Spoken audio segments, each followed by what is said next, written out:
غدور ضيف الأمان السرور فيك العطايا والأجور يا مرحبا يا مرحبا زين الشهور.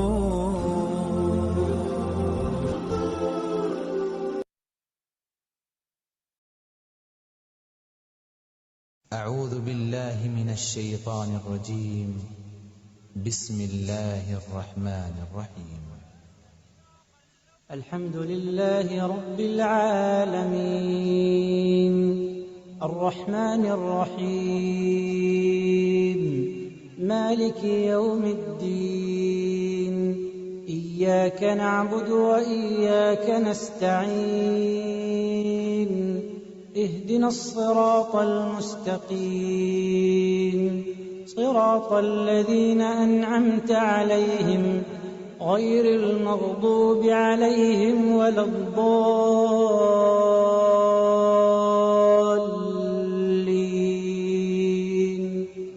آمين.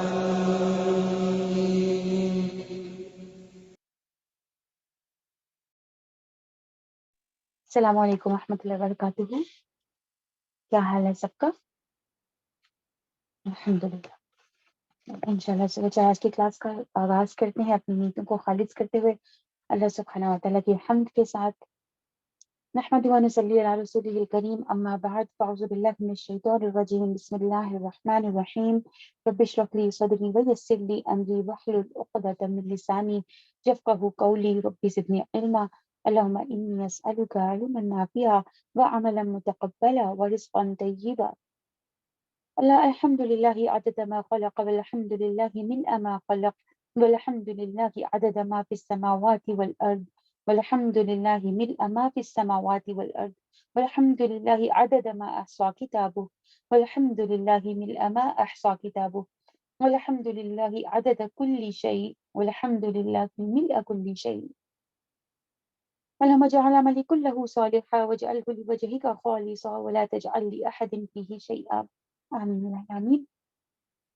قرآن حکیم کی فضیلت کے متعلق دیکھتے ہیں آج ہم انشاءاللہ عز و جل قرآن حکیم کی تلاوت کا کیا اجر ہے. سیدنا عبداللہ بن مسعود رضی اللہ عنہ کہتے ہیں کہ رسول اللہ صلی اللہ علیہ وسلم نے فرمایا جس نے اللہ کی کتاب یعنی قرآن میں سے ایک حرف پڑھا اسے اس کے بدلے میں ایک نیکی دی جائے گی اور ہر نیکی کا ثواب 10 گنا ہے. میں نہیں کہتا کہ الف لام میم ایک حرف ہے بلکہ الف ایک حرف ہے لام ایک حرف ہے اور میم ایک حرف ہے. سبحان اللہ. یعنی کتنی نیکیاں ہو گئی پھر الف لام میم کہنے پر 30 نیکیاں. 3 آیات کی تلاوت کا اجر یعنی اگر کوئی شخص 3 آیات تلاوت کرتا ہے تو اس کے لیے کیا اجر ہے. سیدنا ابو ہریرہ رضی اللہ عنہ سے روایت ہے وہ کہتے ہیں کہ رسول اکرم صلی اللہ علیہ وسلم نے فرمایا کیا تم میں سے کوئی شخص یہ پسند کرتا ہے جب وہ باہر سے اپنے گھر واپس آئے تو اس میں 3 بڑی فربہ حاملہ اونٹنیاں پائے. ہم نے عرض کی جی ہاں یا رسول اللہ. آپ صلی اللہ علیہ وسلم نے فرمایا بس 3 آیات جنہیں تم میں سے کوئی شخص اپنی نماز میں پڑھتا ہے وہ اس کے لیے 3 بھاری بھرکم اور موٹی تازی حاملہ اونٹنیوں سے بہتر ہوتا ہے. سبحان اللہ. یعنی کہ کوئی انسان نماز پڑھ رہا ہے اور اس کے اندر 3 آیات کی تلاوت کرتا ہے سورہ فاتحہ کے علاوہ تو کیا ہے وہ گویا کس کے برابر ہے کہ گویا 3 بھاری بھرکم اور موٹی تازی حاملہ اونٹنیاں. سبحان اللہ. 10 آیات کی تلاوت کرنے کا کیا اجر ہوتا ہے. سیدنا فضالہ بن عبید رضی اللہ عنہ اور سیدنا تمیم داری رضی اللہ عنہ سے نبی کرم صلی اللہ علیہ وسلم سے روایت کرتے ہیں کہ آپ صلی اللہ علیہ وسلم نے فرمایا جس نے رات کے قیام میں 10 آیات تلاوت کی اس کے لیے اجر کا ڈھیر لکھا جاتا ہے اور یہ ڈھیر دنیا اور جو کچھ اس میں ہے اس سے بہتر ہے. اور پھر جب قیامت کا دن ہوگا تو تمہارا رب عز و جل فرمائے گا پڑھتا جا اور ہر آیت کے بدلے میں 1 درجہ چڑھتا جا یہاں تک کہ جو سب سے آخری آیت اس کو یاد ہوگی اس تک پہنچ جائے گا. تب تیرا رب عز و جل فرمائے گا بندے سے فرمائے گا مٹھی بھرو. وہ بندہ اپنے ہاتھ کے اشارے سے کہے گا اے رب تو خوب جانتا ہے کہ کیا بھروں یعنی اس کو معلوم نہیں ہوگا کہ کیا بھرے. تو وہ فرمائے گا یعنی اللہ سبحانہ و تعالیٰ فرمائیں گے ایک ہاتھ میں ہمیشگی اور دوسرے میں نعمتیں بھرو. سبحان اللہ. تو اتنی اجر ہے آیات کی تلاوت کا. سبحان اللہ. اللہ سبحانہ و تعالیٰ سے دعا ہے کہ وہ ہمیں صبح و شام کی گھڑیوں میں تلاوت کے ساتھ جڑنے کی توفیق عطا فرمائے، ہمیں بہترین طریقے سے قرآن کی تلاوت کا حق ادا کرنے کی توفیق عطا فرمائے، آمین۔ انشاءاللہ آج ہم کور کریں گے پارہ 7۔ بسم اللہ۔ اوکے، شروع اللہ کے نام سے جو بے انتہا مہربان اور نہایت رحم کرنے والا ہے۔ سورۃ المائدہ آیا 83۔ جب وہ اس کلام کو سنتے ہیں جو رسول اکرم صلی اللہ علیہ وآلہ وسلم پر اترا ہے تو تم دیکھتے ہو کہ حق شناسی کے اثر سے ان کی آنکھیں آنسوؤں سے تر ہو جاتی ہیں۔ سبحان اللہ، ان لوگوں کا ذکر ہے جو قرآن حکیم کو توجہ کے ساتھ سنتے ہیں، دل لگا کر سنتے ہیں، پورے دھیان کے ساتھ سنتے ہیں۔ تو جب وہ سنتے ہیں تو ان کی حالت کیا ہوتی ہے کہ کان تو سنتے ہیں لیکن ان کے دل، ان کا جسم بھی اس کی تاثیر کو محسوس کرتا ہے۔ اتنی تاثیر، اتنا ان پر اثر ہوتا ہے کہ ان کی آنکھیں آنسوؤں سے تر ہو جاتی ہیں۔ سبحان اللہ، وہ بول اٹھتے ہیں، یعنی جو ہی اثر قبول کرتے ہیں فوراً ان کا دل پکار اٹھتا ہے۔ کیا بول اٹھتے ہیں کہ اے پروردگار، ہم ایمان لائے، ربنا آمنا فاکتبنا مع الشاہدین، ہمارا نام گواہی دینے والوں میں لکھ لے۔ وما لنا لا نؤمن بالله وما جاءنا من الحق ونطمع ان يدخلنا ربنا مع القوم الصالحين۔ وہ کہتے ہیں کہ آخر کیوں نہ ہم اللہ پر ایمان لائیں، یعنی جب قرآن حکیم کو سنتے ہیں، اس کا اثر قبول کرتے ہیں، آنکھیں آنسوؤں سے تر ہو جاتی ہیں اور دل گواہی دینے لگتا ہے کہ اللہ سبحانہ و تعالیٰ ہی کی طرف سے ہے، تو پھر کہتے ہیں کہ بھلا کیوں ایمان نہ لائیں، ہم جو حق ہمارے پاس آیا ہے اسے کیوں نہ مان لیں، جبکہ ہم اس بات کی خواہش رکھتے ہیں کہ ہمارا رب ہمیں صالح لوگوں میں شامل کر لے۔ یعنی اگر صالح لوگوں میں شامل ہونا ہے تو اس کے لیے کیا کرنا ہوگا؟ اللہ سبحانہ و تعالیٰ کی کتاب پر ایمان لانا ہوگا۔ فَأَثَابَهُمُ اللَّهُ بِمَا قَالُوا جَنَّاتٍ تَجْرِي مِن تَحْتِهَا الْأَنْهَارُ خَالِدِينَ فِيهَا وَذَلِكَ جَزَاءُ الْمُحْسِنِينَ۔ ان کے اس قول کی وجہ سے، ان کی اس بات کی وجہ سے اللہ سبحانہ و تعالیٰ نے انہیں ایسی جنتیں عطا کی ہیں جن کے نیچے نہریں بہتی ہیں اور ان میں ہمیشہ رہیں گے۔ یہ جزا ہے نیک رویہ اختیار کرنے والوں کے لیے۔ رہے وہ لوگ جنہوں نے ہماری آیات کو ماننے سے انکار کیا اور انہیں جھٹلایا تو وہ جہنم کے مستحق ہیں۔ سبحان اللہ۔ تو دیکھیں، اپنا رویہ دیکھنا ہے کہ قرآن سنتے ہوئے ہمارا کیا رد عمل ہوتا ہے۔ کیا ہم اپنی دنیاوی زندگی میں باتوں میں لگے رہتے ہیں، قرآن ہمارے سامنے پڑھا جا رہا ہوتا ہے، یا ہم اپنے خیالوں میں کہیں نہ کہیں بھٹک رہے ہوتے ہیں، یا ہم قرآن کو توجہ کے ساتھ کان لگا کر دل کے ساتھ سنتے ہیں، اور دل کے ساتھ سننے کے بعد کیا آتا ہے؟ جو انسان بھی دل کے ساتھ سنے گا، توجہ کے ساتھ سنے گا، انشاءاللہ اس کا دل قرآن کی تاثیر کو ایکسیپٹ کرے گا، قبول کرے گا، اور پھر اس کے جسم پر بھی اس کا جو ہے اثر نمایاں ہوگا، آنکھیں آنسوؤں سے بہنے لگیں گی، رونگٹے کھڑے ہو جائیں گے، اور انسان واقعی حقیقی معنوں میں گواہی دے گا کہ یہ قرآن اور اس کے اندر موجود ایک ایک حکم اللہ رب العزت کی طرف سے ہے، اور انسان صحیح معنوں میں پھر ایمان لے کر آئے گا۔ تو دیکھیں، ان کے اس اچھے قول کی وجہ سے، ان کی اچھی بات کی وجہ سے اللہ سبحانہ تعالیٰ کیا کہہ رہے ہیں، ان کے اس قول کی وجہ سے، یعنی جو انہوں نے اتنا اچھا قول کہا، اتنی اچھی بات کی، اس کی وجہ سے اللہ سبحانہ تعالیٰ نے انہیں کس کا مستحق بنا دیا؟ جنتیں عطا کر دی اللہ سبحانہ تعالیٰ نے ان کو۔ سبحان اللہ۔ تو اچھی گفتگو، اچھی بات کا بڑا درجہ ہے ہمارے دین اسلام کے اندر۔ رسول اکرم صلی اللہ علیہ وسلم فرماتے ہیں، سلام کو عام کرنا اور اچھا کلام کرنا، یعنی اچھی بات کرنا، ایسے اعمال میں سے ہے جو بخشش کو واجب کر دیتے ہیں۔ ہانی بن یزید رضی اللہ عنہ کہتے ہیں، میں نے کہا اے اللہ کے رسول صلی اللہ علیہ وسلم، کون سی چیز جنت کو واجب کرتی ہے؟ آپ صلی اللہ علیہ وسلم نے فرمایا، تم عمدہ کلام اور کھانا کھلانے کو لازم پکڑ لو، یعنی اچھا کلام کیا کرو، اچھی گفتگو کیا کرو۔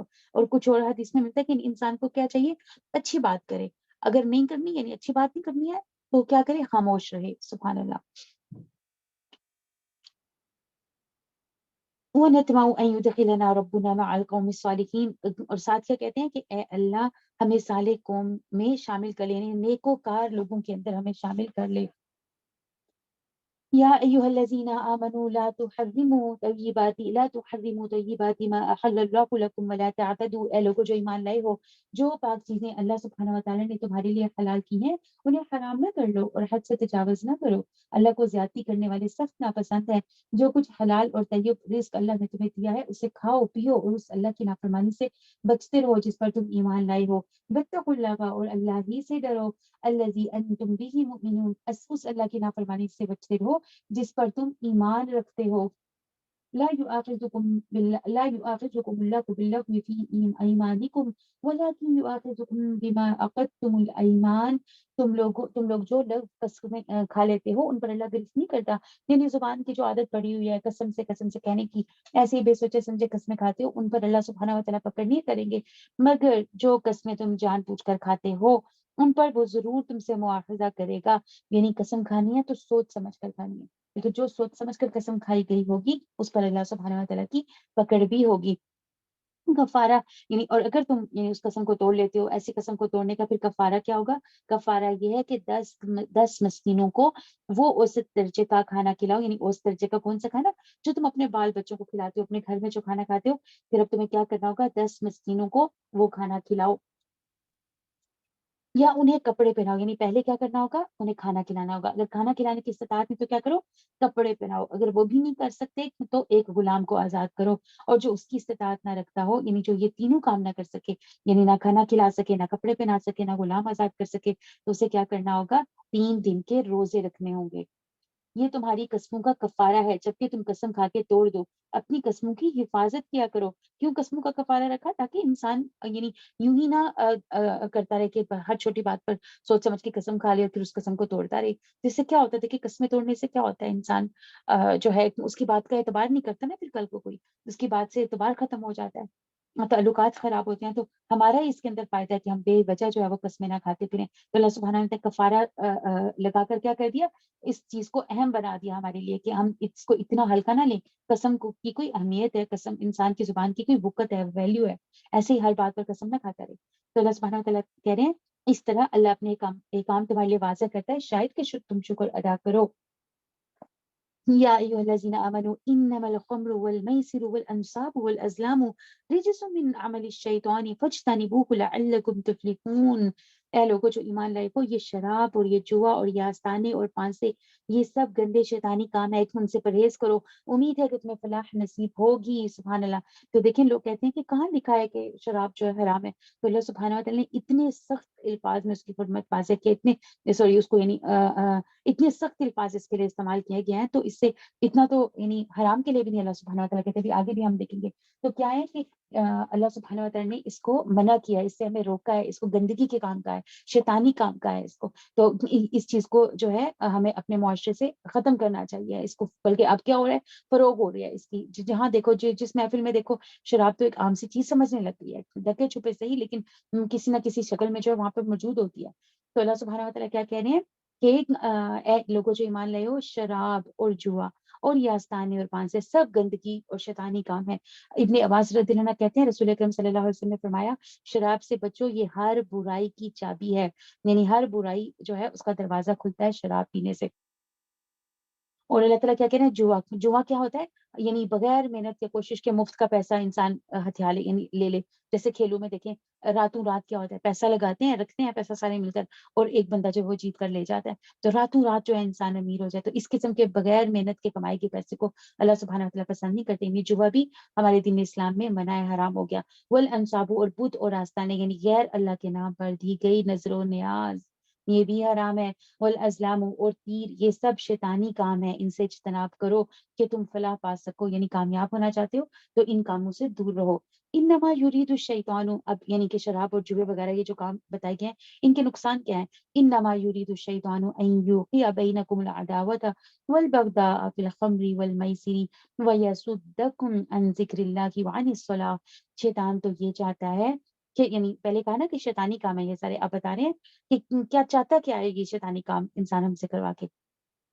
شیطان تو یہ چاہتا ہے کہ شراب اور جوئے کے ذریعے سے تمہارے درمیان آپس میں عداوت اور بغض ڈال دے.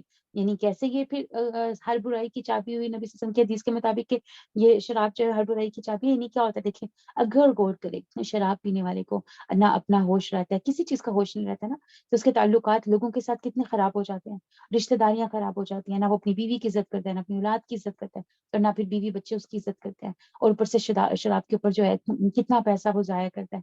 اور ہوش ہی نہیں ہوتی کیا کر رہا ہے، کون سا عمل کر رہا ہے، کس کے ساتھ کر رہا ہے، کیا عمل کر رہا ہے، یعنی نہ پتہ چلتا ہے کہ والدین سے بات کر رہا ہے، نہ پتہ چلتا ہے اولاد سے بات کر رہا ہے، نہ پتہ چلتا ہے بیوی سے بات کر رہا ہے، کیا احترام ہے، کیا کس طرح سے بات کرنی ہے، کس طرح سے معاملہ کرنا ہے، نہ باقی زندگی کے معاملات میں ڈیلنگ کا پتہ چلتا ہے.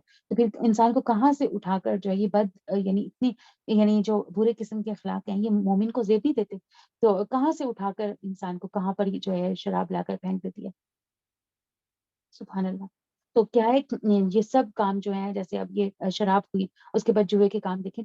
جوئے کی تو ہمیں سمجھ آ گئی، ساتھ ایک لاٹری بھی ہمارے معاشرے کے اندر مشہور ہے. لاٹری بھی ایک ڈلا کرتی ہے. اس میں کیا ہوتا ہے، اس میں بہت سارے لوگ مل کر پیسے ڈالتے ہیں، اور پھر کیا ہوتا ہے سارے پیسے ایک آدمی جیت کر تو مزے سے لے جاتا ہے. اور کیا ہوتا ہے دلوں میں پھر اس طرح دشمنی پیدا ہوتی ہے نا، جو لے گیا وہ تو مزے کرتا ہے، اور جتنی جلدی وہ پیسہ آیا ہوتا ہے اتنی جلدی وہ پیسہ نکل بھی جاتا ہے کسی نہ کسی طریقے سے. تو وہ تو 4 دن کے مزے اڑا لیتا ہے، لیکن جو دوسرے لوگ ہیں وہ جن کا مال یعنی کہ ایک بندہ لے گیا سارا، وہ کیسے اس کا منہ دیکھتے رہتے ہیں. اب وہ آپ کی خوشی میں کیسے خوش ہوئیں گے جن کا مال آپ لے کر جا رہے ہیں. تو کیا ہوتا ہے کہ یہ بنیاد بن جاتی ہے دشمنیوں کی، بغض کی، لوگ حسد کرنے لگتے ہیں ایک دوسرے سے. تو معاشرے کے اندر کیا ہے گندگی پھیلتی ہے، معاشرے کے اندر کیا ہے برائیاں پھیلتی ہیں. اس سے تمہیں اللہ کی یاد یعنی نماز سے روکتی ہے. تو شیطان کیا چاہتا ہے کہ ہم ہر طرح سے اللہ کے ذکر سے محروم ہو جائیں، اللہ کی یاد سے محروم ہو جائیں، نیکی کے بڑے بڑے مواقع جو ہے وہ کھو دیں، ہمیں پتہ ہی نہیں چلے کہ نیکی کا موقع ہمارے پاس ہو اور ہم اس کو اویل ہی نہ کر پائیں. تو اللہ تعالیٰ کیا کہتے ہیں یہ گندگی کے کام ہے، یہ شیطانی کام ہے، ان سے بچو. پھر کیا تم ان چیزوں سے باز رہو گے؟ یعنی اللہ تعالیٰ ان کی جو ہے نقصان بتا کر ہم سے پھر پوچھ رہے ہیں کہ کیا تم یعنی تمہیں سمجھ آ گئی ہے سبحان اللہ، یعنی کہ کیا تم اب ان سے باز رہو گے؟ اللہ اور اس کے رسول کی بات مانو اور باز آ جاؤ. لیکن اگر تم نے حکم عدولی کی تو جان لو کہ ہمارے رسول پر بس صاف صاف حکم پہنچانے کی ذمہ داری تھی. وَأَطِیعُوا اللَّهَ وَأَطِیعُوا الرَّسُولَ وَاحْذَرُوا، اور اللہ کی اطاعت کرو اور رسول کی اطاعت کرو اور ڈرتے رہو. فَإِن تَوَلَّیْتُمْ فَاعْلَمُوا أَنَّمَا عَلَىٰ رَسُولِنَا الْبَلَاغُ الْمُبِینُ، لیکن اگر تم نے حکم عدولی کی اور اللہ اور اس کے رسول کی بات نہ مانی تو جان لو ہمارے رسول پر صاف صاف حکم پہنچانے کی ذمہ داری تھی. یعنی رسول پر تو صرف اور صرف کیا ہے کہ حکم پہنچانے کی ذمہ داری ہے. اب عمل کرنا نہ کرنا تمہارے اپنے اختیار میں ہے. جو لوگ ایمان لے اور نیک عمل کرنے لگے انہوں نے پہلے جو کچھ کھایا پیا تھا اس پر کوئی پکڑ نہ ہوگی، بشرط یہ کہ وہ آئندہ ان چیزوں سے بچے رہیں جو حرام کی گئی ہیں اور ایمان پر ثابت قدم رہیں اور اچھے کام کریں. پھر جس چیز سے روکا جائے اس سے رکیں، اور جو نافرمان الہی ہو اسے مانیں. پھر خدا ترسی کے ساتھ نیک رویہ رکھیں. اللہ نیک کردار لوگوں کو پسند کرتا ہے. یعنی سبحان اللہ، غلطیاں ہو گئیں، گناہ ہو گئے، فوراً اللہ تعالیٰ ہمیں ایک راستہ کھول کر دکھا دیتے ہیں. دیکھو ابھی بھی اصلاح کا، ابھی بھی توبہ کا، ابھی بھی پلٹنے کا ایک راستہ موجود ہے، پلٹ آؤ. تو شراب کے بارے میں نبی صلی اللہ علیہ وسلم کی بہت سی احادیث ہے، ان میں سے ایک حدیث ہے واضح جس میں پتہ چلتا ہے شراب کے کیا نقصانات ہیں. شراب مطلب کتنی بری چیز ہے.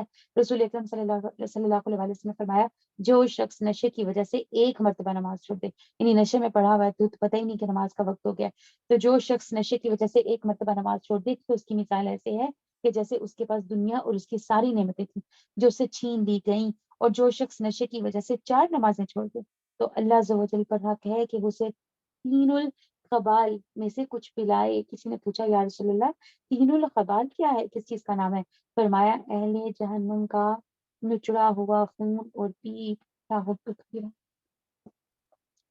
اللہ سبحانہ و تعالیٰ ہر قسم کے نشے سے ہمیں محفوظ رکھے، ہمارے معاشرے کو محفوظ رکھے، ہماری اولادوں کو محفوظ رکھے. تو کیا یہ نشے کا لفظ کیا گیا، اب استعمال کیا گیا شراب سے بھی بڑھ کر کس چیز کا استعمال کیا گیا؟ نشے کا لفظ. اور نشے کی وجہ سے نمازیں چھوڑنا، یہ نشہ کیا ہوتا ہے، کیا کیا ہو سکتا ہے اس میں؟ سبحان اللہ. صرف شراب نہیں بلکہ کوئی بھی کسی بھی چیز کا نشہ، یعنی جو اپنے اندر انسان کو پوری طرح مشغول کر لے کہ نہ اسے اپنے فرائض یاد رہیں، نہ اسے اپنے جو ہے کام یاد رہیں، نہ اسے اپنی عبادتیں یاد رہیں، یعنی ہر طرح سے ان کو بے نیاز کر دے اور اپنے اندر جو ہے وہ مگن کر لے. جیسے دیکھیں موبائل کا نشہ، سارا سارا دن لے کر ہم اس کو بیٹھے رہتے ہیں، کوئی ہوش ہی نہیں ہوتا ہمارے ارد گرد کیا ہو رہا ہے. فیس بک ہے، فیس بک سے ہٹتے ہیں ٹویٹر آن کر لیتے ہیں، ٹویٹر سے ہٹتے ہیں انسٹاگرام پر بیٹھ جاتے ہیں، ٹک ٹاک پر بیٹھ جاتے ہیں. اللہ اکبر، کتنی یعنی مصیبتیں ہی ہم نے اپنے مصیبتوں میں خود کو پھنسا لیا نا. تو یہ بھی نشہ ہی ہے ایک، یا کسی بھی چیز کا نشہ ہے اور وہ نشہ آپ کر رہے ہو، اس کے اندر آپ مگن ہو، لت ہوئے ہوئے ہو، تو کیا ہے آپ کی نمازیں مس ہو گئی ہیں. تو ایسی نماز جو کسی نشے کی وجہ سے ہماری چھوٹی ہے، تو اگر وہ 4 نمازیں چھوٹی ہیں تو کیا ہے، اگر وہ ایک نماز چھوٹی ہے تو اس کا وہ کیا ہے، ایسے ہے کہ جیسے اس کے پاس دنیا اور اس کی ساری نعمتیں چھین لی گئی ان نعمتوں کے کمانے کے لیے، زیادہ سے زیادہ نعمتیں جمع کرنے کے لیے تو ہم جو ہے وہ محنت اتنی کرتے ہیں. تو اگر نماز چھوڑ دی اس وجہ سے، نشے کی وجہ سے، تو کیا ہے کہ گویا ساری نعمتیں چھین لی گئی.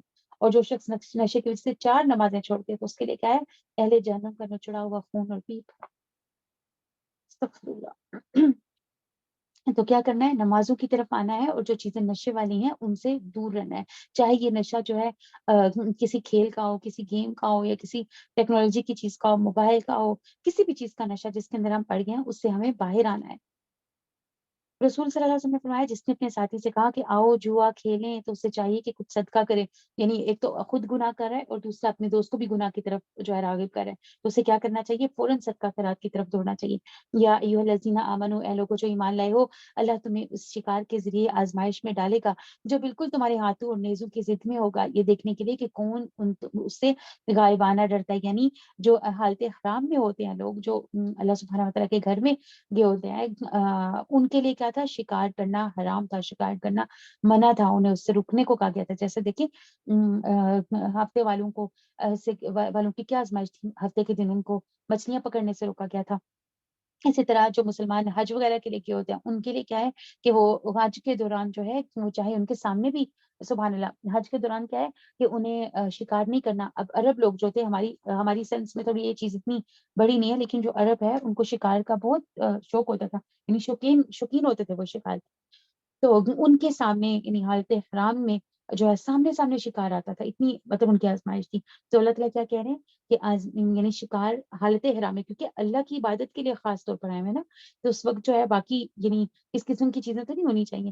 انسان کا پھر مقصد فوت ہو جاتا ہے، انسان اپنے مقصد سے ہٹ جاتا ہے. تو اللہ تعالیٰ نے کیا کہا کہ اللہ تعالیٰ تمہیں آزمائیں گے شکار کے ذریعے. یعنی شکار تمہارے پاس آئے گا، اور تمہارا دل کرے گا، للچائے گا دل کہ تم اس شکار کو پکڑ لو. کتنا آسان ہے اس کو پکڑنا، لیکن پھر بھی تمہیں نہیں پکڑنا. تو آزمایا جائے گا تمہیں کہ کیسے تم اپنے آپ کو روک پاتے ہو. اللہ تعالیٰ کہہ رہے ہیں، اے لوگوں جو ایمان لائے ہو، اللہ تمہیں اس شکار کے ذریعے آزمائش میں ڈالے گا جو بالکل تمہارے ہاتھوں اور نیزوں کی ضد میں ہوگا، یعنی سامنے موجود ہوگا، یہ دیکھنے کے لیے کہ کون اس سے غائبانہ ڈرتا ہے. پھر جس نے اس تنبیہ کے بعد اللہ کی مقرر کی ہوئی حد سے تجاوز کیا، اس کے لیے دردناک سزا ہے. یعنی جس نے جانتے بوجھتے کیا کر لیا؟ شکار پکڑ لیا. اے لوگوں جو ایمان لائے ہو، احرام کی حالت میں شکار نہ کرو. اگر کوئی تم میں سے جان بوجھ کر ایسا کر گزرے تو جو جانور اس نے مارا ہو، اسی کے ہم پلہ ایک جانور اسے مویشیوں میں سے نظر دینا ہوگا، جس کا فیصلہ تم میں سے 2 عادل آدمی کریں گے، اور یہ نذرانہ کعبہ پہنچایا جائے گا. اور اگر یہ نہ ہو سکے تو اس گناہ کے کفارے میں چند مسکینوں کو کھانا کھلانا ہوگا، یا اس کے بھی قدر روزے رکھنے ہوں گے تاکہ وہ اپنے کیے کا مزہ چکھے.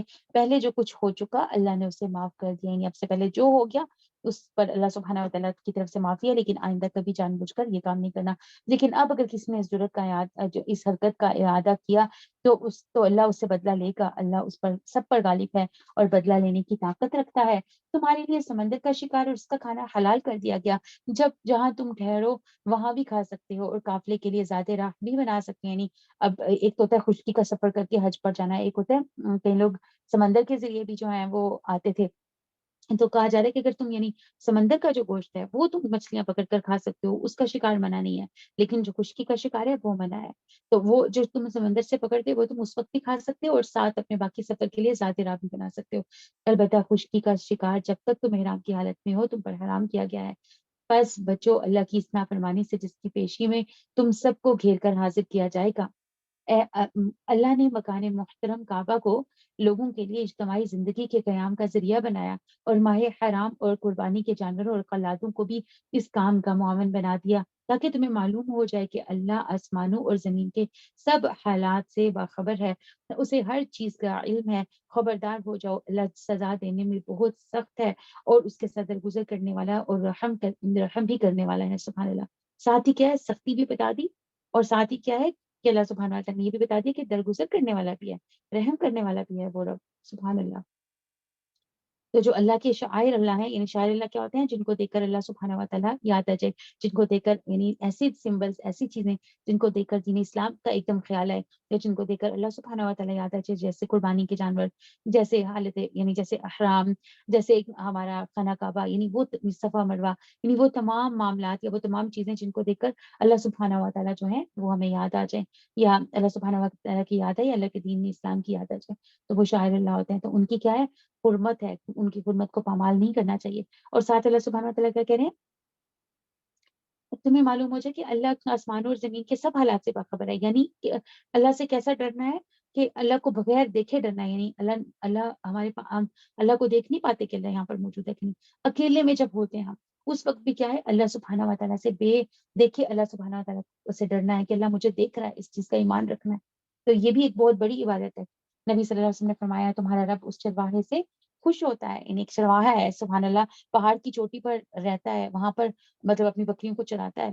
جو پہاڑ کی چوٹی پر رہ کر نماز کے لیے اذان دیتا ہے، نماز کا وقت ہوتا ہے تو کیا کرتا ہے؟ اکیلا ہے، بالکل تنہا ہے، اپنے لیے اذان دیتا ہے اور پھر نماز پڑھتا ہے. اس پر اللہ عز و جل فرشتوں سے فرماتے ہیں کہ دیکھو میرے اس بندے کو جو اذان دیتا ہے اور نماز پڑھتا ہے، یہ مجھ سے ڈرتا ہے. یعنی یہاں تو سے کوئی نہیں دیکھ رہا تھا کہ اس نے نماز پڑھی یا نہیں پڑھی، بسم اللہ کی عبادت کی یا نہیں کی. وہ کہہ سکتا تھا نا میں تو اپنی روزی روٹی کمانے کے لیے یہاں موجود ہوں تو میں نماز کیا پڑھوں. لیکن یعنی سب کوئی اس کو دیکھ نہیں رہا، کسی کو جسٹیفائی کرنے کی ضرورت نہیں ہے، لیکن پھر بھی وہ اکیلا صرف اور صرف اللہ رب العزت سے ڈر کے یعنی بن دیکھے اپنے رب سے ڈر رہا ہے اور اکیلے میں ڈر رہا ہے. یعنی تنہائی کی جو کا ڈر جو ہے وہی تو اصل ڈر ہوتا ہے. تو اللہ تعالیٰ کیا کہہ رہے ہیں کہ دیکھو میرے اس بندے کو جو اذان دیتا ہے اور نماز پڑھتا ہے یہ مجھ سے ڈرتا ہے، میں نے اپنے اس بندے کے گناہ معاف کر دیے اور میں اسے جنت میں داخل کروں گا. سبحان اللہ. تو یہ اس حدیث کا کیا مقصد ہے، کیا اس سے بات سمجھ آتی ہے کہ اکیلے میں بھی تنہائیوں میں بھی جو ہے اللہ سبحانہ و تعالیٰ کا ڈر رکھنا ہے. یعنی تنہائی میں اکیلے میں یہ سوچ کر کہ مجھے کون سا کوئی دیکھ رہا ہے، گناہ کے کام نہیں کرنے، تنہائیوں کو بھی اپنی خلوتوں کو بھی خوبصورت بنانا ہے. ما علی الرسول الا البلاغ، رسول پر تو صرف پیغام پہنچا دینے کی ذمہ داری ہے، آگے تمہارے کھلے اور چھپے سب حالات کا جاننے والا اللہ ہے. قل لا يستوي الخبيث والطيب ولو اعجبك كثرة الخبيث فاتقوا الله يا اولي الالباب لعلكم تفلحون. اے پیغمبر صلی اللہ علیہ وسلم ان سے کہہ دو کہ پاک اور ناپاک بہرحال یکساں نہیں، خواہ ناپاک کی بہتات تمہیں کتنا ہی فریفتہ کرنے والی ہو، یعنی ناپاک جج کتنا ہی زیادہ ہو پھر بھی وہ جو ہے کیا ہے برابر نہیں ہے.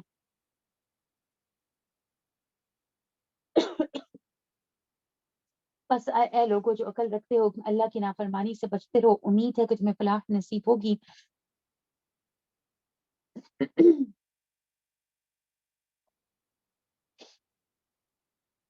یا ایھا الذین آمنوا لا تسألوا عن اشیاء ان تبد لکم ان تبد لکم تسؤکم. اے لوگوں جو ایمان لائے ہو ایسی باتیں نہ پوچھا کرو کہ جو تم پر ظاہر کر دی جائیں تو تمہیں ناگوار ہو. اگر تم اسے اس وقت پوچھو کہ جب قرآن نازل ہو رہا ہو تو وہ تم پر کھول دی جائیں گی. اب تک جو کچھ تم نے کیا اللہ نے اسے معاف کر دیا. سبحان اللہ. یعنی گفتگو کرنی ہے لیکن کیسی گفتگو کرنی ہے، سوچ سمجھ کے سنبھل کر گفتگو کرنی ہے. بے وجہ بے مطلب کے سوالات نہیں پوچھنے. کچھ تم کو دیکھیں عادت ہوتی ہے نا بے وجہ یعنی خود ہی سوال بنا بنا کر پوچھتے رہتے ہیں کہ اچھا اگر یہ ہو تو کیا ہے، اچھا اگر یہ ہو تو کیا ہے، اچھا اگر یہ ہو تو کیا ہے. تو اس ایسے میں کیا ہے جو واقعی بات ہوئی ہے، جو معاملہ ہوا ہے اس کے متعلق پوچھنا چاہیے. یعنی بے جہاں سوال جو ہے صرف اپنی فریضوں پر یا صرف اپنے دماغی جو ہے وہ اس پر جو ہے سوال نہیں پوچھنے چاہیے، بلکہ سوچ سمجھ کر جو ہے سوال کرنے چاہیے، ضرورت سے زیادہ نہیں ہونے چاہیے. تو اللہ تعالیٰ کیا کہہ رہے ہیں کہ جب اتنے زیادہ یعنی کہ سوال اتنی زیادہ جو ہے وہ باتیں نہ پوچھا کرو. اے لوگوں جو ایمان لے ہو ایسی باتیں نہ پوچھا کرو کہ جو تم پر ظاہر کر دی جائیں تو تمہیں ناگوار ہو. اگر تم اس سے اس وقت پوچھو کہ جب قرآن نازل ہو رہا ہو تو وہ تم پر کھول دی جائیں گی. اب تک جو کچھ تم نے کیا اسے اللہ نے معاف کر دیا، وہ درگزر کرنے والا بردبار ہے. سبحان اللہ. تم سے پہلے بھی ایک گروہ نے ایسے سوالات کیے تھے. یعنی نبی صلی اللہ علیہ وسلم سے ایک دفعہ کا واقعہ کہ کس طرح کے سوال کرنے لگے لوگ کہ یا رسول اللہ مجھے بتائیں. یعنی کسی نے پوچھا کہ یعنی میرے والد کا نام کیا، یعنی یہ معلوم کرنے کی کوشش کی کہ اس کے اصلی والد کا نام کیا. یعنی اس قسم کی باتیں نا یعنی پیغمبر کس مقصد کے لیے آیا ہے اور آپ اس سے یعنی اپنی کون سی باتیں پوچھ رہے ہیں. تو اس قسم کے سوالات جو ہیں ان سے منع کیا گیا ہے. تم سے پہلے بھی ایک گروہ نے ایسے سوالات کیے تھے، جیسے یعنی بنی اسرائیل نے جب ان کو اللہ سبحانہ و تعالیٰ نے گائے ذبح کرنے کو کہا تو کتنے سوالات کیے. اللہ کا چھوٹا سا حکم تھا کہ گائے ذبح کرو، لیکن انہوں نے کیسی ہو، کس رنگ کی ہو، ہل جتاتی ہو کہ نہ ہو، کام کرتی ہو کہ نہ ہو، یعنی کتنی قسم کے سوالات جو ہیں جوان ہو یا کیسی ہو انہوں نے کیے. پھر اس کثرت سوال نے انہیں کیا کیا، ایک بہت بڑی مشکل میں ڈال دیا. یعنی اب جیسی گائے کی ڈیمانڈ وہ کر بیٹھے ویسی گائے ملتی نہیں تھی، جب ملی تو کتنی مشکل سے یعنی انہیں وہ حاصل ہوئی. تو پھر وہ لوگ انہی باتوں کی وجہ سے کفر میں مبتلا ہو گئے. اللہ نے نہ کوئی وسیلہ مقرر کیا ہے، نہ صاحبہ اور نہ وسیلہ اور نہ خام، مگر یہ کافر لوگ اللہ پر جھوٹی تہمت لگاتے ہیں. یعنی یہ کیا ہے، یہ جانوروں کے نام ہے جو یہ لوگ اللہ کے نام یعنی اپنے بتوں کے نام پر یعنی چھوڑ دیا کرتے تھے، وقف کر دیا کرتے تھے. مگر یہ کافر اللہ پر جھوٹی تہمت لگاتے ہیں اور ان میں سے اکثر بے عقل ہیں. کہ ایسی یعنی ایسی جو ہے توہمات کو مان رہے ہیں، اور جب ان سے کہا جاتا ہے کہ آؤ اس قانون کی طرف جو اللہ نے نازل کیا اور آؤ پیغمبر کی طرف، تو وہ جواب دیتے ہیں کہ ہمارے لیے تو بس وہی طریقہ کافی ہے جس پر ہم نے اپنے باپ دادا کو پایا۔ کیا یہ باپ دادا ہی کی تقلید کیے جائیں گے، خواہ وہ کچھ بھی نہ جانتے ہوں اور صحیح راستے کی انہیں خبر ہی نہ ہو؟ یعنی اگر باپ دادا گمراہ تھے تو کیا تم بھی ان کی دیکھا دیکھی آنکھیں بند کر کے گمراہی کے راستے پر چلتے رہو گے؟ یا ایھا الذین آمنوا، اے لوگو جو ایمان لائے ہو، اپنی فکر کرو، کسی دوسرے کی گمراہی سے تمہارا کچھ نہیں بگڑتا اگر تم خود راہ راست پر ہو۔ یعنی ہمارے لیے کیا ہے، تمہارے لیے ہمارے لیے ہمارا عمل ہے، جو ہم سے پہلے کر چکے ہیں وہ ان کے عمل تھے، وہ ان کے لیے ہے، تو ہمارے لیے کیا ہے، ہمارا عمل ہے۔ یا لوگوں جو ایمان لائے ہو، جب تم میں سے کسی کی موت کا وقت آ جائے اور وہ وصیت کر رہا ہو، تو اس کے لیے شہادت کا نصاب یہ ہے کہ تمہاری جماعت میں سے 2 صاحب عدل مردوں کو گواہ بنایا جائے، یا اگر تم سفر کی حالت میں ہو، وہاں موت کی مصیبت پیش آ جائے، تو غیر مسلموں میں سے ہی 2 گواہ لے لیے جائیں۔ یعنی اب وہاں پر پاس کوئی مسلم ہے ہی نہیں، تو پھر کیا کیا جائے، غیر مسلموں کو ہی گواہ بنا لیا جائے۔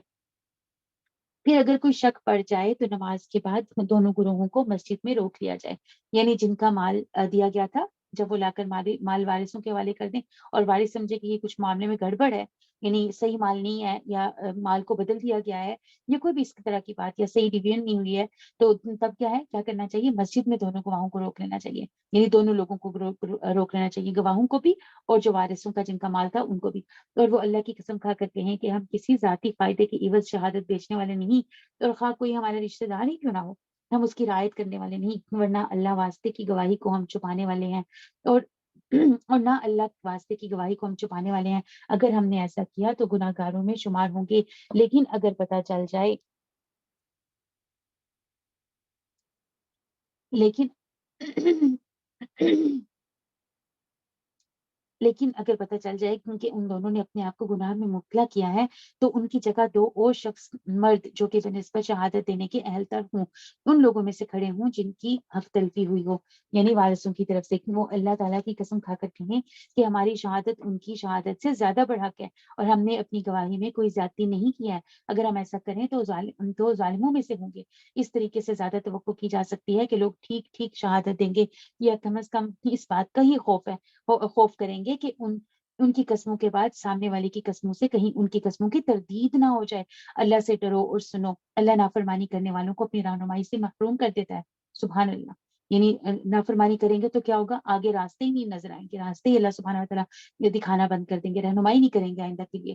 یوم یجمع اللہ الرسل فیقول ماذا اجبتم، جس روز اللہ سب رسولوں کو جمع کر کے پوچھے گا کہ تمہیں کیا جواب دیا گیا، یعنی جب تمہیں ہدایت کی بات ان تک پہنچائی تھی تو انہوں نے تمہیں کیا جواب دیا، تو وہ عرض کریں گے کہ ہمیں کچھ علم نہیں، آپ ہی تمام پوشیدہ حقیقتوں کو جانتے ہیں۔ پھر تصور کرو اس موقع کا جب اللہ فرمائے گا کہ اے مریم کے بیٹے عیسیٰ علیہ السلام، یاد کرو میری اس نعمت کو جو میں نے تم پر اور تمہاری ماں پر کی تھی، میں نے روح پاک سے تمہاری مدد کی تو وہ تم گہوارے میں لوگوں سے باتیں کرنے لگے، اور بڑی عمر کو پہنچ کر بھی، یعنی گہوارے میں بھی بات کی اور بڑی عمر میں بھی بات کی، میں نے تجھ کو کتاب اور حکمت اور تورات اور انجیل کی تعلیم دی، تو میرے حکم سے مٹی کا پتلا، میرے حکم سے، اس بات کو یہاں پر غور کرنا ہے، اللہ سبحانہ وتعالیٰ بار بار کیا کہیں گے، اللہ کے اذن سے، اللہ کے حکم سے، یعنی تو میرے حکم سے مٹی کا پتلا پرندے کی شکل کا بناتا جو اس میں پھونکتا تھا، اور وہ میرے حکم سے پرندہ بن جاتا تھا، تو مادر زاد اندھے کو اور کوڑی کو میرے حکم سے اچھا کرتا تھا، یعنی اس کو ٹھیک کر دیتا تھا، تو مردوں کو میرے حکم سے نکالتا تھا، یعنی جب مردہ کو زندہ کر لیتے تھے، پھر جب تو بنی اسرائیل کے پاس صریح نشانیاں لے کر پہنچا، تو جو لوگ ان میں سے منکر تھے انہوں نے کہا کہ یہ نشانیاں جادوگری کے سوا کچھ نہیں ہے، تو میں نے ہی تجھے ان سے بچا لیا۔ جب میں نے حواریوں کو اشارہ کیا کہ مجھ پر اور میرے رسول پر ایمان لاؤ، تب انہوں نے کہا کہ ہم ایمان لائے اور گواہ رہو کہ ہم مسلم ہیں۔ حواریوں کے سلسلے میں یہ واقعہ بھی یاد رہے کہ جب حواریوں نے کہا کہ اے عیسیٰ ابن مریم، کیا آپ کا رب ہم پر آسمان سے کھانے کا ایک خوان اتار سکتا ہے؟ تو عیسیٰ علیہ السلام نے کہا کہ اللہ سے ڈرو اگر تم مومن ہو۔ انہوں نے کہا کہ ہم بس یہ چاہتے ہیں کہ اس خوان سے کھانا کھائیں اور ہمارے دل مطمئن ہو جائیں، اور ہمیں معلوم ہو جائے کہ آپ نے جو کچھ کہا ہے وہ سچ ہے، اور ہم اس پر گواہ ہوں۔ اس پر عیسیٰ علیہ السلام ابن مریم نے دعا کی، اے اللہ ہمارے رب، آسمان سے ہمارے لیے خوان نازل کر جو ہمارے لیے اور ہمارے اگلے پچھلوں کے لیے خوشی کا موقع قرار پائے، اور تیری طرف سے ایک نشانی ہو، ہم کو رزق دے اور تو بہترین رازق ہے۔ اللہ سبحانہ و تعالیٰ نے جواب دیا، میں تم پر یہ نازل کرنے والا ہوں، مگر اس کے بعد تم میں سے جو کفر کرے گا، یعنی خوان تو نازل ہو جائے گا، لیکن اگر اس کے بعد کوئی کفر کرے گا، انکار کرے گا، مان نہیں لائے گا، تو کیا ہوگا؟ اس میں ایسی سزا دوں گا جو دنیا میں کسی کو نہ دی ہوگی۔ یعنی اتنی زیادہ نعمتیں، اتنا زیادہ امتحان۔ غرض جب یہ احسانات یاد دلا کر اللہ تعالیٰ فرمائے گا، اے عیسیٰ ابن مریم، کیا تو نے لوگوں سے کہا تھا کہ اللہ تعالیٰ کے سوا مجھے اور میری ماں کو بھی الہ بنا لو؟ تو وہ جواب میں عرض کریں گے، سبحان اللہ، میرا یہ کام نہ تھا کہ وہ بات کہتا جس کا کہنے کا مجھے حق نہ تھا۔ اگر میں نے ایسی بات کہی ہوتی تو آپ کو ضرور علم ہوتا۔ آپ جانتے ہیں جو کچھ میرے دل میں ہے اور جو کچھ میں نہیں جانتا، میں نہیں جانتا، یعنی میرے دل میں جو ہے وہ تو آپ کو بالکل بھی پتہ ہے، لیکن جو آپ کے دل میں ہے وہ میں نہیں جانتا، اور میں نہیں جانتا جو کچھ آپ کے دل میں ہے۔ آپ تو ساری پوشیدہ حقیقتوں کے عالم ہیں۔ میں نے ان سے اس کے سوا کچھ نہیں کہا جس کا آپ نے حکم دیا تھا کہ اس کی بندگی کی، یعنی اسی کی بندگی کرو، یعنی اللہ سبحانہ و تعالیٰ کی، کہ اسی کی بندگی کرو جو میرا رب بھی ہے اور تمہارا رب بھی ہے۔ میں اسی وقت تک ان کا نگران تھا جب تک کہ میں ان کے درمیان تھا۔ اب آپ نے مجھے واپس بلا لیا، یعنی اب تو میں آسمانوں، اللہ سبحانہ و تعالیٰ نے، دیکھیں کیا لفظ ہے، آپ نے مجھے واپس بلا لیا، یعنی حضرت عیسیٰ علیہ السلام فوت نہیں ہوئے بلکہ اللہ سبحانہ و تعالیٰ نے ان کو آسمانوں پر لے گئے۔ تو آپ نے مجھے واپس بلا لیا، تو آپ ان پر نگران تھے، اور آپ تو ساری ہی چیزوں پر نگران ہیں۔ یہاں سے ایک تو یہ بات بھی پتہ چلتی ہے کہ جو پیغمبر ہوتے ہیں ان کے پاس غیب کا علم نہیں ہوتا۔ اگر غیب کا علم ہوتا تو ان کو پتا ہوتا نا کہ میرے پیچھے سے میری امت کے لوگ کیا کر رہے ہیں۔ جو کہتے تو ہیں کہ ہم یعنی عیسیٰ علیہ السلام کے اس پر ہیں، مذہب پر ہیں، لیکن عیسیٰ علیہ السلام کو ان کے مقام سے ہٹا کر انہوں نے کیا بنا دیا؟ تو حضرت عیسیٰ علیہ السلام صاحب کہیں گے کہ مجھے تو کچھ پتا نہیں، آپ جب تک میں وہاں تھا تب تک تو مجھے پتا ہے، لیکن میرے وہاں سے آ جانے کے بعد وہاں پیچھے کیا کیا ہوتا رہا ہے اس کا علم تو صرف آپ کو ہے۔ تو آپ ان پر نگران تھے، اور آپ تو ساری چیزوں پر نگراں ہیں۔ اب اگر آپ انہیں سزا دیں تو وہ آپ کے بندے ہیں، اگر آپ انہیں معاف کر دیں تو آپ غالب اور دانا ہیں، حکمت والے ہیں۔ ان تعذبهم فانکم عبادک وان تغفر لكم فانک انت العزیز الحکیم، یعنی اگر آپ ان کو سزا دیں گے تو وہ یعنی سزا دیں تو آپ کے بندے ہیں، آپ کا ان پر اختیار ہے، لیکن اگر آپ انہیں معاف کر دیں تو آپ غالب اور دانا ہیں، حکمت والے ہیں۔ تو سیدنا عیسیٰ علیہ السلام اپنی قوم کے بارے میں، اپنے قوم کے لوگوں کے بارے میں کیا فرمائیں گے کہ آپ اللہ سبحانہ و تعالیٰ پر یعنی سارا معاملہ چھوڑ دیں گے، سبحان اللہ۔ اور دیکھیں ہمارے پیارے نبی صلی اللہ علیہ وسلم کے بارے میں بھی آتا ہے نا روایات میں، نبی صلی اللہ علیہ وسلم نے ابراہیم علیہ السلام کے بارے میں اللہ سبحانہ کی اس فرمان کی تلاوت فرمائی، ربی انہن اضللن کثیرا من الناس فمن تبعنی فانک منی ومن عصانی فانک غفور رحیم۔ اور یہ آیت جس میں عیسیٰ علیہ السلام کا فرمان ہے، ان تعذبهم فانکم عبادک وان تغفر لكم فانک انت العزیز الحکیم، یعنی آپ اگر ان کو عذاب دیں گے تو آپ کے بندے ہیں، آپ کا اختیار ہے، اور اگر آپ چاہیں معاف کر دیں تو آپ جو ہیں عزیز الحکیم ہیں۔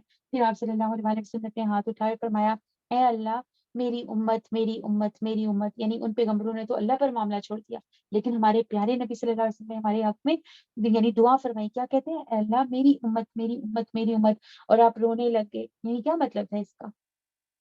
تو اللہ عز و جل نے فرمایا، اے جبرائیل جا محمد کے پاس، حالانکہ تیرا رب خوب جانتا ہے، ان سے پوچھو کہ کیا چیز انہیں رلا رہی ہے۔ جبرائیل علیہ السلام آپ صلی اللہ علیہ وسلم کی خدمت میں آئے اور رونے کی وجہ پوچھی، تو رسول اللہ صلی اللہ علیہ وسلم نے انہیں بتا دیا، حالانکہ اللہ سب سے زیادہ جاننے والا ہے۔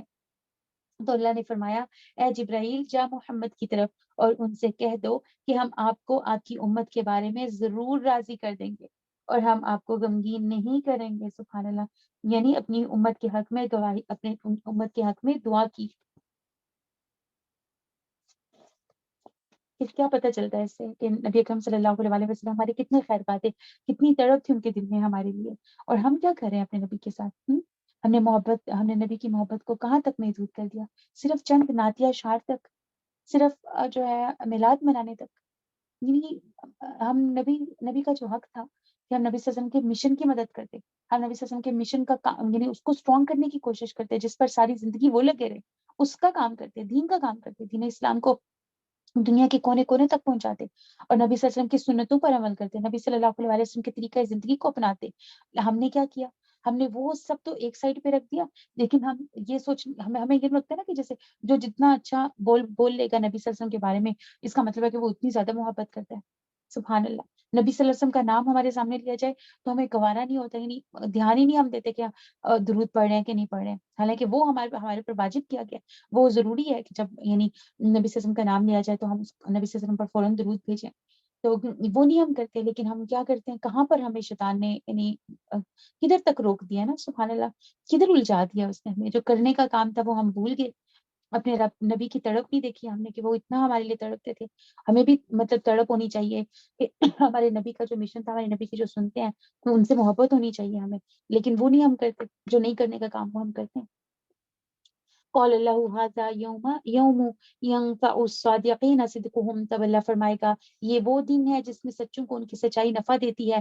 ان کے لیے ایسے باغ ہیں جن کے نیچے نہریں بہ رہی ہیں، جہاں وہ ہمیشہ رہیں گے. اللہ ان سے راضی ہوا اور وہ اللہ سے، یہی بڑی کامیابی ہے، بے شک یہی بڑی کامیابی ہے. سبحان اللہ، کہ ہم اللہ سے راضی ہو جائیں اور اللہ ہم سے راضی ہو جائیں. زمین اور آسمان اور تمام موجودات کی بادشاہی اللہ ہی کے لیے ہے اور وہ ہر چیز پر قدرت رکھتا ہے. سورۃ الانعام. بسم اللہ الرحمن الرحیم. الحمد للہ الذی خلق السماوات والارض وجعل الظلمات والنور ثم الذی کفروا بربهم یعدلون. بسم اللہ الرحمن الرحیم. الحمد للہ الذی خلق السماوات والارض وجعل الظلمات والنور ثم الذین کفروا بربهم یعدلون. تعریف اللہ کے لیے ہے. کس اللہ کے لیے؟ کون اللہ سبحانہ و تعالیٰ؟ جس نے زمین اور آسمان بنائے، روشنیاں اور تاریکیاں پیدا کی.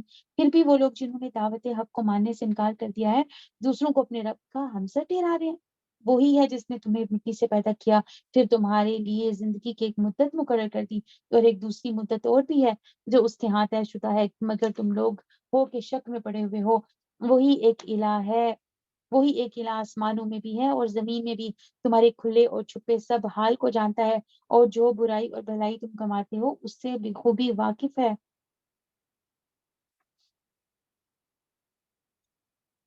وَمَا تَأْتِيهِم مِّنْ آيَةٍ مِّنْ آيَاتِ رَبِّهِمْ إِلَّا كَانُوا عَنْهَا مُعْرِضِينَ. لوگوں کا حال یہ ہے کہ ان کے رب کی نشانیوں میں سے کوئی نشانی ایسی نہیں جو ان کے سامنے آئی ہو اور انہوں نے اس سے منہ موڑ لیا ہو. سبحان اللہ.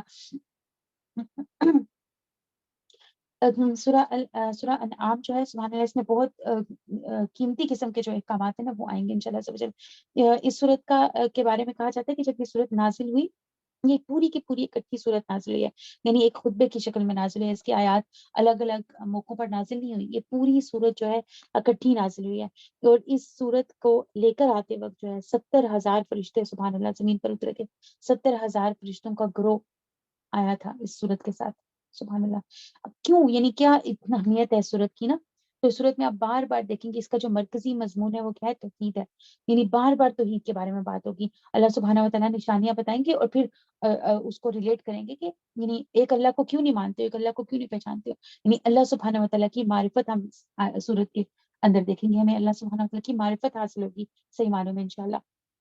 تو اللہ تعالیٰ کیا کہتے ہیں، لوگوں کا حال یہ ہے کہ ان کے رب کی نشانیوں میں سے کوئی نشانی ایسی نہیں جو ان کے سامنے آئی ہو اور انہوں نے اس سے منہ نہ موڑ لیا ہو. اللہ تعالیٰ کی نشانیاں تو اتنی زیادہ ہیں، کونی بھی ہیں، شرعی بھی ہیں.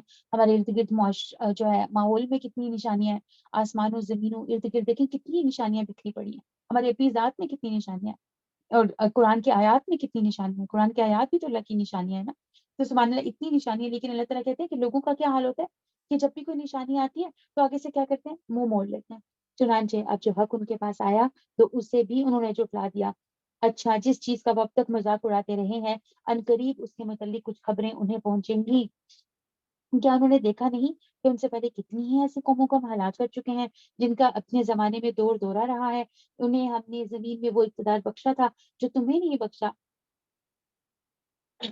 ان پر ہم نے آسمان سے خوب بارشیں برسائیں اور ان کے نیچے نہریں بہا دی، مگر جب انہوں نے کفران نعمت کیا تو آخرکار ہم نے ان کے گناہوں کی پاداش میں انہیں تباہ کر دیا اور ان کی جگہ دوسرے دور کی قوموں کو اٹھایا.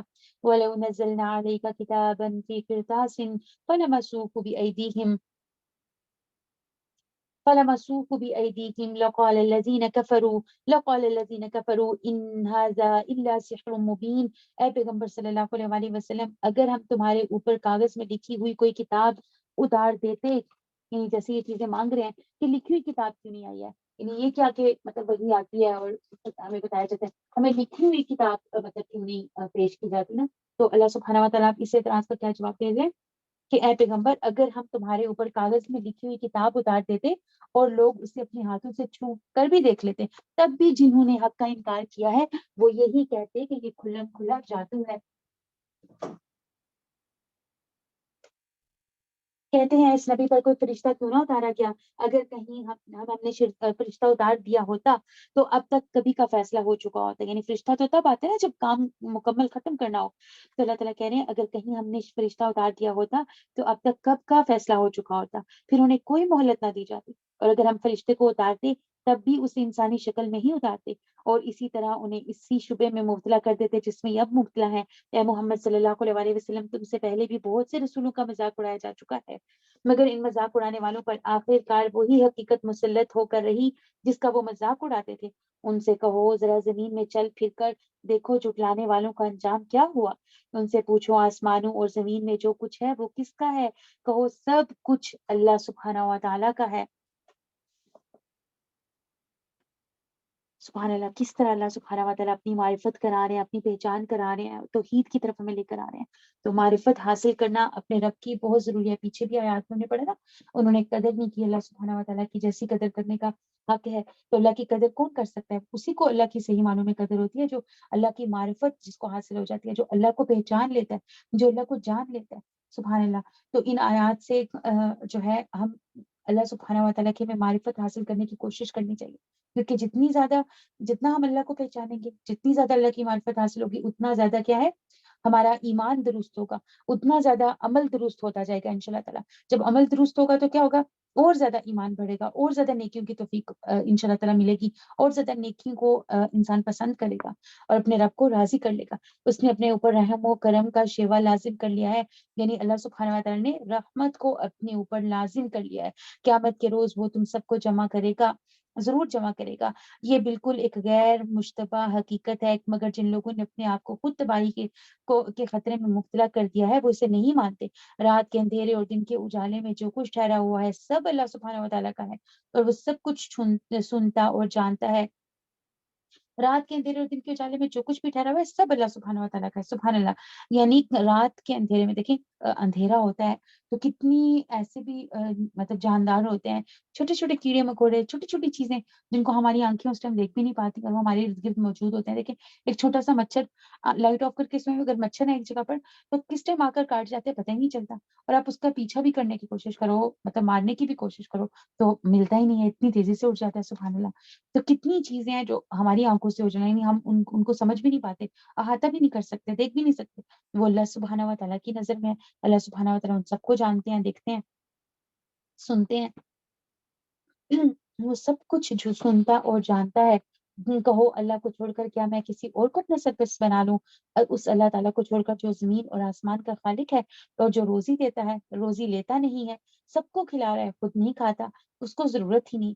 کہو مجھے تو یہی حکم دیا گیا ہے کہ سب سے پہلے میں اس کے آگے سر تسلیم خم کر دوں، اور تاکید کی گئی ہے کہ کوئی شرک کرتا ہے تو کرے، آپ بہرحال مشرکوں میں سے نہ ہونا. کہو اگر میں آپ کے رب کی نافرمانی کروں تو ڈرتا ہوں کہ ایک بڑے خوفناک دن مجھے سزا بھگتنی پڑے گی. اس دن جو سزا سے بچ گیا اس پر اللہ نے بڑا رحم کیا، اور یہی نمایاں کامیابی، یعنی سب سے بڑی کامیابی کیا ہے کہ قیامت کے دن اللہ سبحانہ و تعالیٰ کے عذاب سے بچ جانا، اللہ سبحانہ و تعالیٰ کی جنت کو حاصل کر لینا، اللہ کی ناراضگی سے بچ جانا، اللہ کی خوشنودی حاصل کر لینا. سبحان اللہ. اگر اللہ تمہیں کسی قسم کا نقصان پہنچائے تو اس کے سوا کوئی نہیں جو تمہیں اس نقصان سے بچا سکے. یعنی پوری دنیا بھی مل کر اگر جو ہے تمہیں بچانا چاہے، لیکن اللہ نے تمہارے لیے کوئی نقصان لکھ دیا تو پوری دنیا بھی مل کر جو ہے وہ تمہیں اس نقصان سے نہیں بچا سکتی. سبحان اللہ. یہ توکل کو مضبوط کریے نا یہ آیت. اور اگر وہ تمہیں کسی بلائی سے بہرہ مند کر دے، یعنی اگر بلائی تمہیں کوئی خیر دینا چاہے تو پوری کائنات مل کر زور لگا دے، پوری دنیا مل کر، پورے لوگ مل کر زور لگا دیں کہ اس کو یہ خیر نہیں ملنی چاہیے، لیکن اگر اللہ سبحانہ و تعالیٰ نے تمہیں وہ دینی ہے تو وہ اللہ سبحانہ و تعالیٰ تمہیں دے کے رہتے ہیں. وہ ہر چیز پر قادر ہے، وہ اپنے بندوں پر کامل اختیار رکھتا ہے، وہ دانا اور باخبر ہے. ان سے پوچھو کس کی گواہی سب سے بڑھ کر ہے، کہو میرے اور تمہارے درمیان اللہ گواہ ہے، اور یہ قرآن میری طرف بذریعہ وحی بھیجا گیا ہے تاکہ تمہیں اور جس جس کو یہ پہنچے سب کو متنبع کر دوں۔ کیا واقعی تم یہ شہادت دے سکتے ہو کہ اللہ کے ساتھ دوسرے الہ بھی ہیں؟ کہو میں تو اس کی شہادت ہرگز نہیں دیتا، میں تو اس کی گواہی ہرگز نہیں دیتا۔ کہو اللہ تو وہی ایک ہے اور میں اس شرک سے قطعی طور پر بیزار ہوں جس میں تم مبتلا ہو، یعنی تمہارا دین تمہارے لیے، میرا دین میرے لیے۔ میں ان تمام جو ہے معبودوں سے بیزار ہوں، تنگ ہوں، اعلان مطلب بیزاری کر رہا ہوں جن کو تم مانتے ہو، میں تو صرف ایک اللہ رب العزت کو مانتا ہوں۔ کہو اللہ تو وہی ہے، وہی ایک ہے اور میں اس شرک سے قطعی طور پر بیزار ہوں جس میں تم مبتلا ہو۔ جن لوگوں کو ہم نے کتاب دی ہے وہ اس بات کو اس طرح غیر مشتبہ طور پر پہچانتے ہیں جیسے انہیں اپنے بیٹوں کو پہچاننے میں کوئی شبہ نہیں آتا، مگر جنہوں نے اپنے آپ کو خود ہسارے میں ڈال دیا ہے وہ اسے نہیں مانتے۔ اور اس شخص سے بڑھ کر ظالم کون ہوگا جو اللہ سبحانہ و تعالیٰ پر جھوٹ لگائے یا اللہ کی نشانیوں کو جھوٹ لائے؟ یقیناً ایسے ظالم کبھی فلاح نہیں پا سکتے۔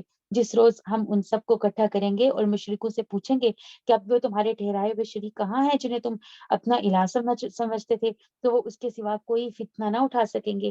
یہ جھوٹا بیان دیں کہ ہمارے آقا تیری قسم ہرگز ہم مشرک نہ تھے۔ دیکھو اس وقت یہ کس طرح اپنے اوپر جھوٹ گڑیں گے، یعنی اس وقت جھوٹی گواہیاں دیں، جھوٹ کہیں گے کہ نہیں ہم تو تیرے سوا کسی کو نہیں مانتے تھے، حالانکہ اللہ سبحانہ و تعالیٰ کے ساتھ کون جھوٹ بول سکتا ہے؟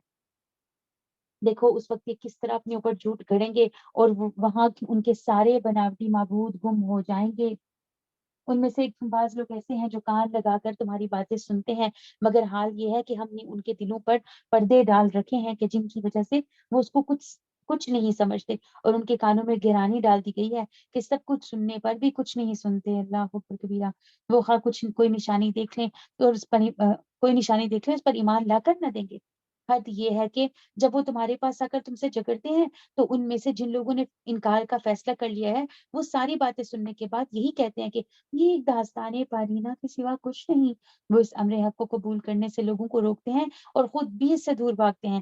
وہ سمجھتے ہیں کہ اس حرکت سے وہ تمہارا کچھ بگاڑ رہے ہیں، حالانکہ وہ خود ہی اپنی تباہی کا سامان کر رہے ہیں، مگر انہیں اس کا شعور نہیں۔ کاش تم اس وقت کی حالت دیکھ سکتے جب وہ دوزخ کے کنارے کھڑے کیے جائیں گے۔ اللہم لا تجعلنا منکم۔ اس وقت وہ کہیں گے کہ کاش کوئی یہ صورت ایسی ہو کہ ہم دنیا میں واپس بھیجے جائیں اور اپنے رب کی نشانیوں کو نہ جھٹلائیں اور ایمان لانے والوں میں شامل ہو جائیں۔ در حقیقت یہ بات وہ اس وجہ سے کہیں گے کہ جس حقیقت پر انہوں نے پردہ ڈال رکھا تھا اس وقت وہ بے نقاب ہو کر سامنے آ جائے گی۔